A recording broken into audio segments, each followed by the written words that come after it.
I'm back. What game are we reviewing again?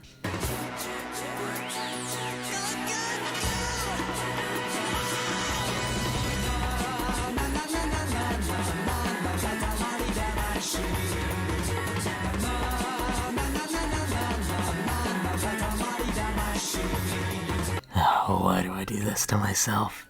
This month we will be taking a look at Katamari Damacy REROLL. Since Katamari is a new series, let's start with its roots. Katamari was developed and published by Namco, with its lead director being Keita Takahashi. Katamari Damacy REROLL is a remaster of the first Katamari game, simply called Katamari Damacy. Katamari Damacy originally had a somewhat rough start, as Namco was originally skeptical of the idea and Keita Takahashi had to really push the idea. But eventually Namco gave in and Katamari Damacy was released, mainly to Japanese audiences. This was due to publishers in the West being unsure of Katamari's success due to it being such a quirky and weird game. However, Electronic Arts swooped in and gave it a chance. Gasp, I know. Even money-loving corporations like EA can play nice with others every now and then. From there, Katamari became a bustling series with 6 main games, 7 if you count REROLL, and loads of spin-off games. Oh Jesus. Oh god, they just won't stop. Please stop. I said stop. Oh, they're covering the screen now. 1 second. If you couldn't tell from that brief game takeover, Katamari grew into a very successful franchise with many main games and side games. But what about this game is so popular? Well, let's first look at the story. And wouldn't you know, we have a short one this time. Thank goodness! Skip to this time if you want to avoid spoilers.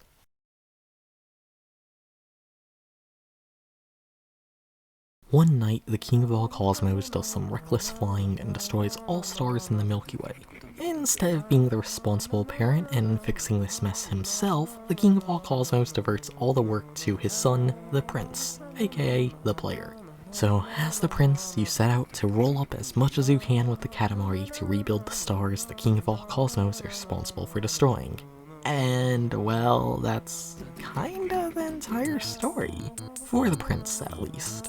While you're rolling everything up, a side story happens in the background showing a family, and as we complete levels we get updates on what is exactly happening to them at the moment. The story mainly follows the family going about their business as they're gonna visit the father at his work. During the entire trip, the kids always happen to notice that something is not quite right just for the mother to always be oblivious and barely not catch it. And whenever you beat a side mission, the daughter usually goes on an acid trip, so there's that. Oh, I feel it. I feel the cosmos. Taurus came charging back. After much traveling, the family makes it to a rocket ship, launch sites, meet up with the dad, just for them to get rolled up by the Prince and his Katamari. I mean, at least they're still alive? They're just part of the moon now? Oh god, what is this drug-fueled trip of a story? Like I said, the story is short, sweet, and simple, and very quirky and weird. Oh god, after going through that, let's just move on to gameplay now, shall we?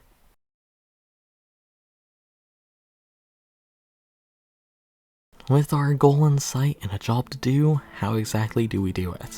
Well, in Katamari Damacy you play as the Prince. The Prince is not much to look at or talk about, as his father says. But what is interesting is what the Prince rolls. In Katamari Damacy, the Prince rolls around a ball called a Katamari. Hey look, it's the name of the game! The Katamari can be rolled by the Prince, and anything it runs over gets stuck on the Katamari, as long as it is smaller. By absorbing enough items, the Katamari over time gets bigger and bigger, allowing more things to be sucked up. Be careful though, as bigger creatures and crashing into solved objects can make you lose some of these items. And let's be a little fair, the Prince isn't completely pointless, as the King of all Cosmos says, he is responsible for controlling the Katamari after all. At first, moving the Katamari around might feel a bit wonky, as each control stick is responsible for rolling it along, but some advice would be to think of each control stick as the Prince's legs. If you simply want to move forward, you push both the sticks forward. If you want to turn, you move one stick forward and the other backwards. If you want to go sideways, move both sticks to the left or right. Same for going backwards, except, well, you push the sticks back.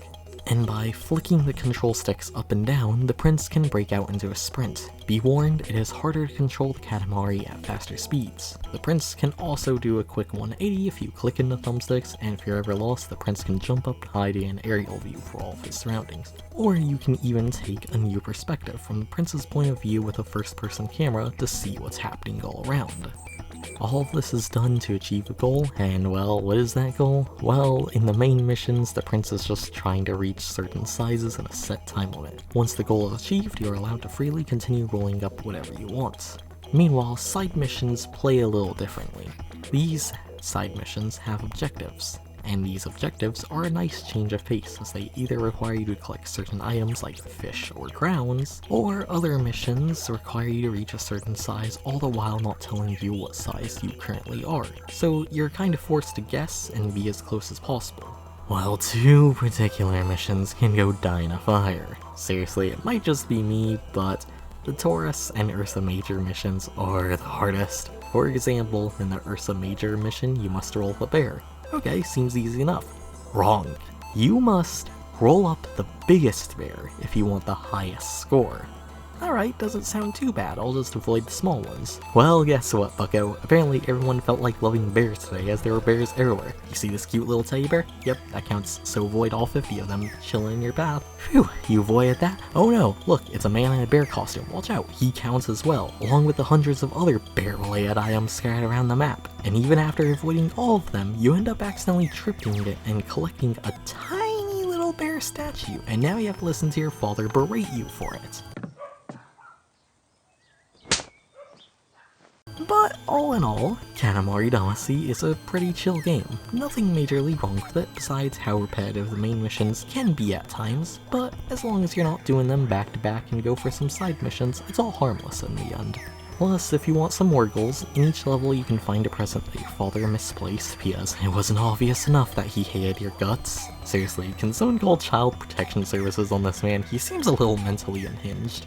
I couldn't afford a present this year, so I got you this box. Besides presents that reward you tiny little accessories, you can also find your cousins that are loved more than the prince will ever be. The cousins act as playable characters in the multiplayer mode that you can play with friends, but that would imply I have friends. And lastly, if that doesn't tickle your fancy, there's even a collection catalog of all the items you picked up, allowing you to revisit old stages and slowly fill it up, because humans like it when small numbers go up. All in all, Katamari Damacy has a shorter runtime if you're just going from start to finish. However, if you're a completionist who likes going for everything, well then, Katamari Damacy might just be the game for you.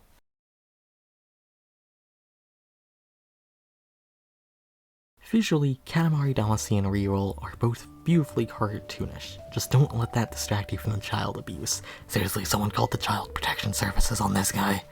The environments are beautifully made, although the towns are questionable with all of what's going on. Seriously, when was the last time OSHA had a look at any of this? And the prince, along with all of his cousins and the other characters, are all super cute and adorable design-wise.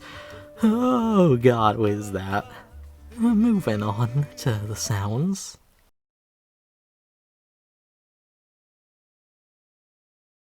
If I was a lazy man, I would describe the soundtrack with one word: amazing. However, as I am not a lazy man, I must give this beautiful soundtrack the love it deserves. We've got a long list of credit here. The composers responsible for this soundtrack are as follows, and I'm so sorry if I butcher any of your names. First, we have the main composer, Yu Miyake, who made the most songs. After that, we have Asaka Sakai, Akitaka Toyama, Yoshihito Yano, Yuri Misumi, and Hideki Tobeta.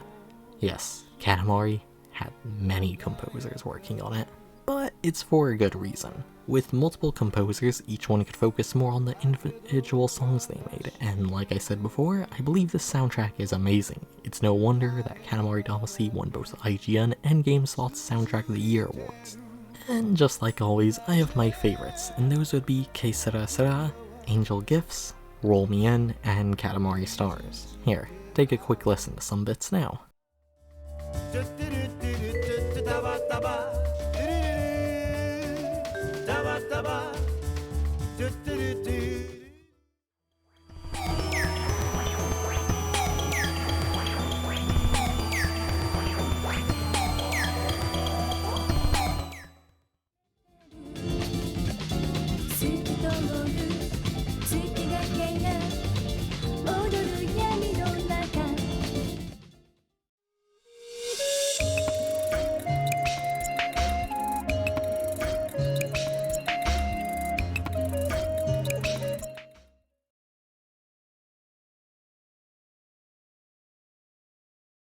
To sum it all up, Katamari Damacy is a sweet and quirky little game that has won over not only my heart but many others. But seriously, we gonna talk about the child abuse? With its catchy and fun music, its relaxing and creative gameplay, and adorable graphics all roll up into one ball, Katamari Damacy is a great game to try out and relax with, just to have a fun time. But that'll be all for now. Take care, and remember, the king of all cosmos is a complete jerk. Seriously, screw this guy.